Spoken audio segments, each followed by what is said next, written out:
Welcome. It is no accident that you have found your way to the Release the Genie podcast. What would you do with 3 wishes? And what if you discovered that you are in fact that very genie that could grant them? Well, join us now as we discover who our next genie is as we listen in and learn the stories of triumph, inspiration, and passion with some very special guests. And now, without further delay, your host of the Release the Genie podcast, Mr. Paul Rogers.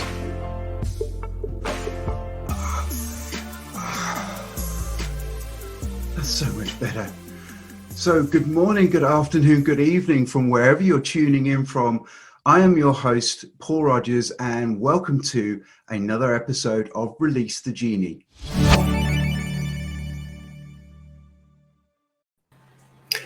As you can see, people, in that little wire it went to black, I lost my jacket. So that's kind of cool. Magic everywhere. I have the wonderful, wonderful privilege of being able to introduce everyone to Marla B. Now, this is actually Marla and I's second take because I made a mistake on the first one. But it's, things happen for a reason. And the good thing is I get to talk to my very dear friend all over again. So let me share a few things and then we'll just take it from there. Marla B is a creative genius. You'll soon discover what I mean by creative genius. And ovarian cancer warrior, my goodness me, that's harder things to say. And woohoo, and looking mighty fine on the back of it. And thank you. And just, you will see, and I won't have to introduce much more, the energy and just the awesomeness in this lady here. So I'm going to stop talking before I get my words completely round the wrong way. And welcome, Marla B. How are you doing? Thank you. I'm doing very well. I'm very excited to be here again today because I love to talk to you. I say again because we have spent time together before on screen. So I'm very delighted to see what's going to happen. And by the way, I love the intro. I just, love when you come out of that genie lamp. That's really great. It gets pretty cramped in there, Yes, so it's very cramped in there. and I'm kind of 6 foot, so it's really cramped. So. Wow, I didn't realize that. Okay, so, you need to be out of that lamp a little bit more. So you see now, you only look like a couple of feet. So I get it. I understand. I guess what we don't really know is how big the genie lamp is. That hasn't really. We don't know. Well, the TARDIS for Doctor Who looks ridiculously small, and then you get inside of it, and it's like huge. So right. There you go. Well, look, I've set the background for you, and I've also had the pleasure of working with you on speaking on the same summit as you, and we had so much fun, which was why I was so very pleased to be able to talk to you one-on-one like this now. So perhaps you could sort of give a little bit of sort of expansion on where I set the scene for you. Sure. In terms of who I am, is that? You can go wherever you want to go. Let me go. Entirely up to you. Okay, excellent. Well, my name is Marla Brennan. I go by Marla B. And I'm a multidisciplinary artist. I have a degree in acting that I got many, many years ago in university. And then with that degree, I ended up, most of my work was on the road. I was a traveling performer, and I'm Canadian. I live in Canada, same as you, Paul. We're both here in Canada. And so I spent about 6 years traveling to remote communities in Canada, doing live shows and arts workshops for many different groups and a lot of Indigenous communities as well. And that was an amazing experience. It really helped me understand what country I'm living in and what the inequalities are actually. So nowadays, I'm not an actress so much anymore. I do some performing still. I make a little bit of music. I do some spoken word poetry. But having gone through a journey with stage 3 cancer and now very happily coming out of it, I've really kind of unlocked the power of healing and the necessity for me to be on a very explicit healing journey for myself. It was always kind of a theme or a passion I had in my life, but now I need to, or I have been, really focusing my skills on healing myself through artistic expression, and then how to do that with and for others as well. And also, how do we participate in things like truth and reconciliation here in our country of Canada? And how do we deal with climate change without feeling totally burnt out and overwhelmed by the crisis and all that? So I'm very enthusiastic about healing, and I work with an amazing a small community, but an amazing doctor in South Africa. That's one of my favorite projects I'm working on right now. And so that's a little bit about me. So I also love the outdoors, and I have 2 dogs. And one of my favorite foods is vegan cashew cheese. So just some random facts about me. I love it. I love it. I mean, all the randomness in one go, but but the fact is, your healing, it starts with you, but you're not content to leave it there. You're now expanding that all the time. You're expanding how you're going to heal others, how you're actually going to move on to helping with the planet. That's a very much a giving, pure heart you have there. Thank you. I will accept and receive that, actually. Thank you. And it seems to me, at least the way that I've experienced, that that's part of the healing journey, is that you have a really direct experience. And when I say healing, it's not like, I had stage 3 ovarian cancer. It wasn't like I went into meditation and cured myself, although that was very tempting to me to do. But I had to do, I had 2 surgeries. I did 6 rounds of chemotherapy. It was a whole bevy of Western medicine, which was not really something that I was really too enthusiastic about, let's say. But after having 5 opinions, some people say, get a second opinion. I'm like, how about a 3rd opinion, 4th opinion, and they were all like, you have to do this because it's a highly aggressive cancer. And you can recover from chemotherapy, but you cannot recover if this cancer kills you, which it will if you don't do something. So, when I say healing, I mean like healing through those kinds of things and really deeply participating in what does it take to get your body back on balance. And then, as I was saying about the stages of the healing journey, it just seems to me that at a certain part, you do have this direct experience, this it is an awakening of its own, for sure. And so it's almost like sometimes I spend time with people, whether they're my friends or my family, and they can receive healings sometimes, even though I might even just be listening to them. I might not even say, well, why don't you try some breath work? I'll just be listening, and then something will happen to them. And then they will be like, what did you do to me? I'll be like, you know what? I'm actually not even totally sure, but it's a beautiful thing. So, I'm still on the journey of unpacking that and figuring out, how to even harness that power more so that I can continue to use it and then use it in all these different spheres where we are in need of so much healing right now. So yeah. I think you're right, but the one thing I really love what you said is you're participating in it. It's actually something you are engaged in. You're not sort of saying, "Hey, you go," and sit back and just. It's something you are actually connected with at the same time, and hence why the way you describe it, it does sound and feel like a journey. Yes, and thank you for saying that word, participation. I mean, maybe I said, and then you said, now I'm saying it again, but because the healing method that I actually am helping bring to more people is called the PATH method, and it's participatory awareness for transformational healing. And it's a mode that I learned through an amazing doctor, Dr. Raoul Goldberg, who's in South Africa in Cape Town. And it's all about the participation, because the whole avoidance thing, I mean, that's not going to work. That's actually possibly one of the ways that I actually went so deep down until I had the stage 3 cancer, because, there were things happening to me and through me that I wasn't quite able to deal with them until it became so, serious that I had to participate, and really at the highest level. And I wanted to do that with a sense of enjoyment and fun, because I don't like doing things if it's not enjoyable. So I had to find a way to make chemotherapy and recovering from surgery and all the, the aftermath of cancer. I had to find a way to like make that invigorating.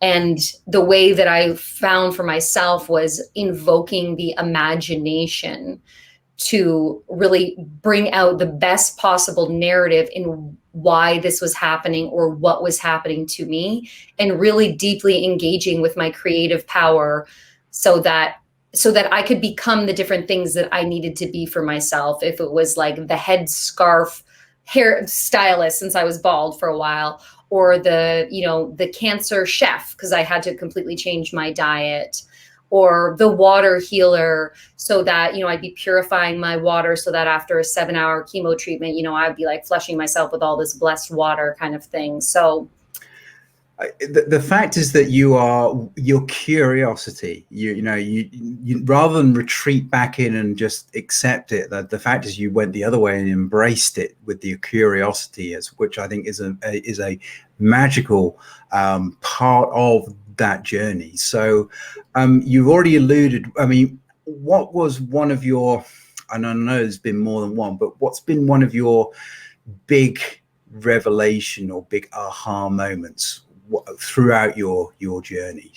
Let me just investigate here. It's actually, because before I had this whole cancer journey, I have had many different experiences. And one that was very powerful for me, that was like, something extraordinary is happening here. And honestly, I do have a lot of experience with feeling like something extraordinary is happening. I'm really grateful I do.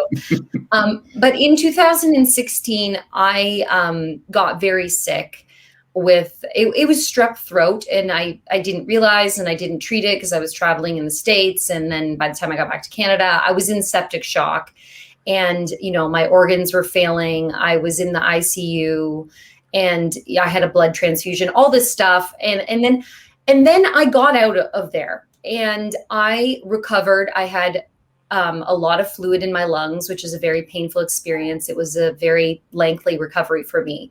And about 6 months after that, I went back to the ICU because I had had an incredible nurse there. He was a man, and to me, I was in a very fragile state. I was, completely hooked up. I don't want to get into the whole ICU thing, but, he, to me in that moment, really was an angel. You can have all different types of nurses, this man, I could feel his extraordinary healing power, even though, he was doing sort of these standard nurse procedures. So I went back 6 months later, and I walked into the ICU, and I had a card for him. And, I went to the front desk. I was like, oh, I'm looking for this nurse. I just wanted to thank him. And she was like, were you a patient here? And I was like, yes. And she was like, wow. She's like, it is not very common that people come back to the ICU, the intensive care unit, to thank somebody, because most people do not leave here. So she was like, come on in. So I went and I found him, and he didn't know who I was. He was like, you are not that person who was lying in that bed. He was like, I cannot believe. He's like, thank you for coming back. And I was like, how's your baby? Because his wife was about to give birth, and he showed me pictures of her, and he just like held my hand. He was like, honestly, thank you for coming back here, because it just makes my job so worthwhile to know that some people get out of here. So it was also very traumatizing for me to go back in there. Like, part of me was like, what am I doing? Like, I was very triggered to be back in that space. But it was a powerful moment of me realizing, like, something extraordinary is going on here. Like, I just recovered from some really serious stuff. So, that really informed my cancer journey, because I was kind of like, you know what? I have been knocked down before, and I got back up, and I was like, after that recovery, I really hit it quite hard. I had a lot of enjoyable success after that performing. So that was a moment for me that was like, something's happening here, and I'm loving it. That is amazing for so many different levels. I mean, first of all, you're right that the people who do that level of care, it's not just a job for them. They Mhm. are there. They give everything they have there, and for you to be able to actually change his life and direction, and amazing, and that just, it just shows me your true strength and heart. So I hope everyone now, because the cat is out of the bag, the genie is out of the lamp, and now you can see what I was talking about at the beginning. So riding on the back of that, what is and this changes, I know, as well, what is, say, one of your favorite quotes or mantras which comes to mind? Oh yes, my favorite quote or mantra. Well, one that really helped me get through. It was a sort of a spontaneous mantra that came to me, and it was, "I will not abandon myself." Mm. That was really important to me and helped me through, because I had a tumor that ruptured in my pelvis and spewed high-grade cancer cells all over my abdomen. And it was a murderously painful experience. And they couldn't quite assess what had happened, so they couldn't quite just give you painkillers right away. So it was like, prolonged, intense business. And one of the first things that happened to me when this rupture happened, like I was completely like knocked over, crippled, laying on the floor alone at home, had to basically get rescued, and it was a whole thing. But for some reason, right in the moment when it happened, and it felt like a hand of darkness was like coming down and, really like taking me, I said out loud, "I will not abandon myself." And it was a trippy time, I must admit, especially reflecting back, because it was really like I really felt confronted by an extremely dark force. But I was like, not on my watch, not here, not now. Like, I will see this through. So, I sat in that hospital room for 10 days and I was starving. I couldn't eat. My abdomen was obliterated and they could not figure out because it was just so much inflammation. But I sat there and I just repeated this mantra to myself, and I told myself that I was in warrior training, and that, every procedure that I had to have done, it was like, this is just, like I was thinking like old style warrior training, there's Boot camp type, isn't it? It's, yeah, you know what I mean? Like extreme pain or initiation in these types of ancient practices, really. So I really became aware of that and was determined to not check out. So that helped me a lot. And that it's helped me. that is amazing. I will not abandon myself. I mean, anyone who is facing any type of adversity, and there's somebody, and this is the beautiful thing about why we do this thing, there's somebody who needed to hear that one quote right now, and that is going to make a difference. So I thank you for sharing your warrior spirit with everyone, and for re-inspiring some people who need to be re-inspired, and beautiful. So Thank you. This is going to be kind of, it's like putting chalk and cheese together. Here we go. So it's who is one of your favorite heroes? Who is one of my favorite heroes? And they can be alive, dead, make believe. Yeah, my favorite heroes. I have a real life hero. It is my mother. My mother passed away in January of 2020, a few months before I was diagnosed with cancer and knew that I had cancer. But the way that my mother met her challenges, she had ALS. It's a Lou Gehrig's disease, when your muscles stop working, and you can't eat, you can't walk, all this, you can't talk, all this kind of stuff. And it's there's no cure, it's unavoidable. It only goes in one way. But the way that my mother the way that my mother carried herself and the things that she was able to do was jaw-dropping. She was 92 pounds, could not speak, could not eat, and still somehow, I mean, we assisted her, but would, get dressed looking really quite good and go to lunch to see her friends. Or she was a djembe drummer, so she would drum. Fortunately, she could use her arms until the very end. It was her legs that were more affected. So she would drum. It was amazing. She was the most inspiring person at the hardest point of their life. So she was my hero, and having seen that, and she really made a point of making us know, like, you have to find the silver lining. And like, she couldn't speak for the last 6 months of her life. So she would, write that down on a piece of paper and like circle it like 5 or 6 times and like look in your eyes and be like, this is happening. So, yeah. And other reasons too. My mom was an amazing storyteller and an amazing educator and helped thousands of children learn to read as a teacher librarian. And she struggled with depression and mental illness and just kept going. So she's my hero. And I feel, I do channel a lot of her energy. And through this whole thing, people will be like, oh my God, you're just like her mother. Well, so, yeah. But in this scenario, that's a really good thing. And yes. And there's a lot of lessons which have been passed on, which then you've been able to really use, and you're doing the same. You are then passing those same lessons on. So I think first of all, very brave lady. My grandfather had motor neuron disease, which is the English pronunciation, I think, for it. And it's very, very difficult. And still, even then, that defiance, which I think is kind of, you need that grit and defiance, and I can see that in bucket loads with you. So that's well done, Mum. Well done for Mum for instilling in you that warrior spirit. So, and I can see it in you as well. I would like to say 100%.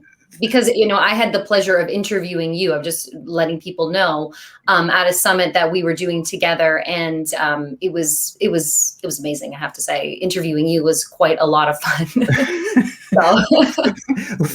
Thank you very much. I mean, I kind of think, and the people who are listening and watching this, they when it relates to them and they get it, that means that they're effectively our people, because they're the people who actually understand and take what's needed out of it. They might not need all of it, but there might be just one little piece. And I think that is the magic, and that's where it goes back into your healing journey of being able to bring these lessons haven't gone wasted. They're still being used today, which I think is the best honor you could pay there. So look, I know we talked a little bit before the show. What are you working on at the moment? Because I know that you are constantly coming up with brand new ideas. So what's got your gaze and focus at the moment? Well, what's got it right now is I'm very excited about it, actually. Well, I'm starting a new project right now that is supported by the Canada Arts Council, and it is I'm investigating the role of imagination in recovery related to cancer. And I'll be, researching different case studies, interviewing people. And I really actually do want to interview people who have not had a positive experience with cancer, or maybe, because there's a lot of people who they describe themselves as not being imaginative, or there's a sort of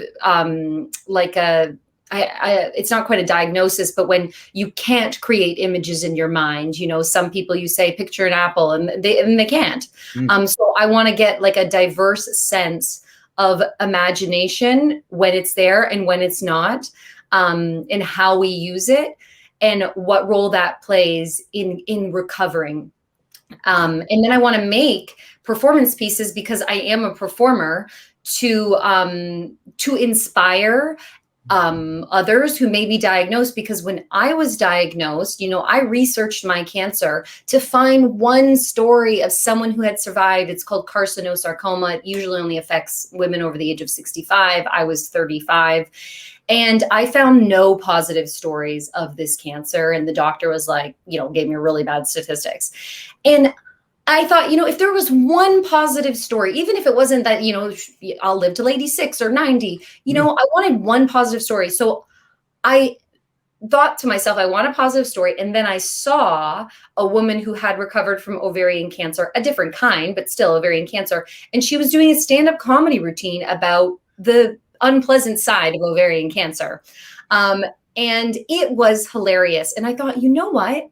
I think I could get myself to that point where I am on stage performing and giving an uplifting story. So when a woman is diagnosed with this cancer, sometime in the future, she will find this on the internet, so that she will think, that person beat it, I can beat it too, because that is what gave me so much hope, hearing positive stories of terrible diagnosis. That's I'm very enthusiastic about it. So I'm finally doing my own work. I have done a lot of other people's work over the years, like performing other people's shows, and things like that. So I'm really excited to kind of reel in some of my powers and where I'm putting my energy, and just say, you know what?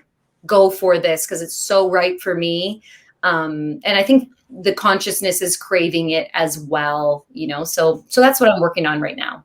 That sounds fantastic, because it's you're using your journey to be somebody else's survival guide, which I know is a very popular quote, but this is mostly the best example I've seen of it. So it's wonderful, and I thoroughly applaud. And if you want to get involved, then please contact Marla or me, and I can put you in touch with Marla to sort of take part in this investigation. I'm very active on Instagram, actually, and it's Marla Marla, or if you just put in Marla B, you will probably be able to find me on there as well.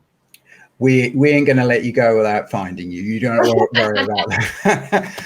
So now we get to move to the fun part, where I get to ask you for my 3 wishes. So are you ready? Yes, I'm ready. Yes, of course you're ready. You are ready for this. Right. Wish number 1. What is the best advice you've received in your life? The best advice I've received in my life.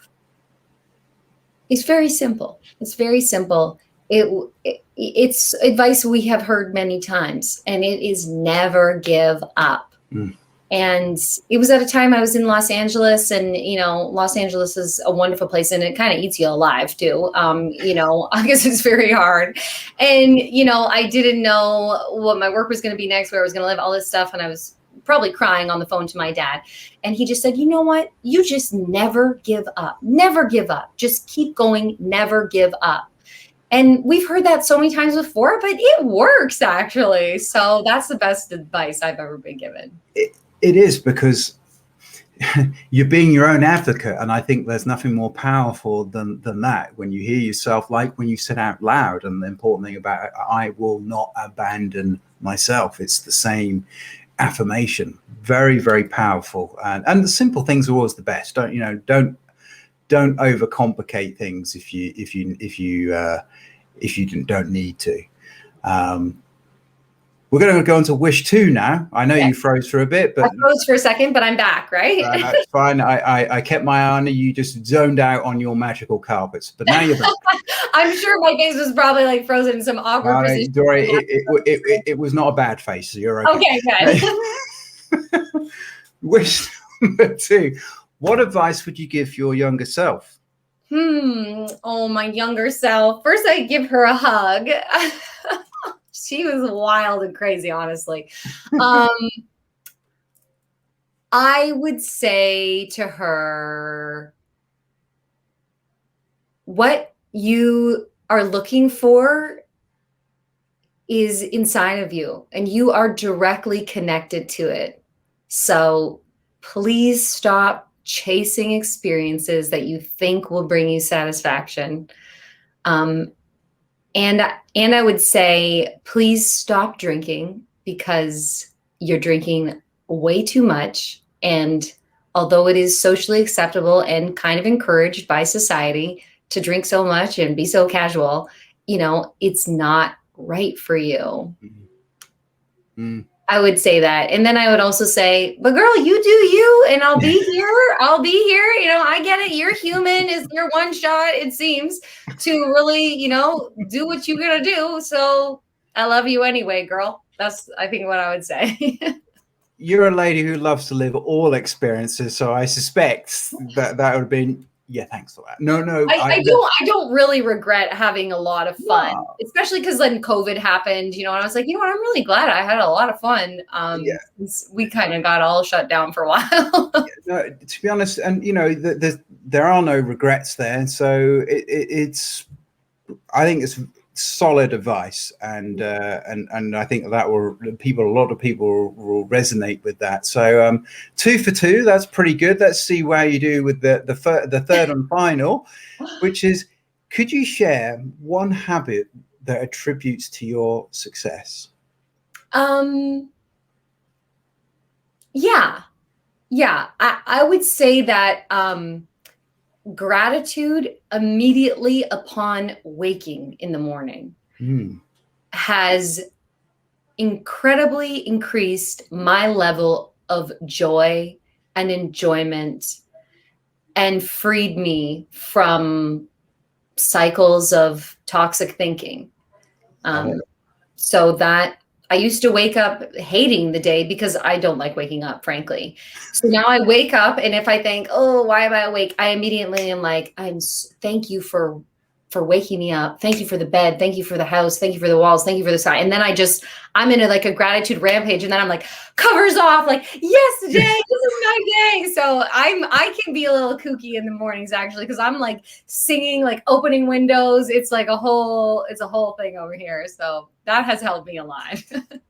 I love it, because actually, you know, once you actually start with that mood, it's very difficult then to actually back that off. So I think beautiful. I mean, to be honest, and I think people, if that's something you're not doing, just try it. Give it 24, 48, 2 or 3 days and see what difference, because I can see that will make a big difference of how you approach things. Love it. Love it. Well, that was awesome. 3 home runs, my friend. That was great.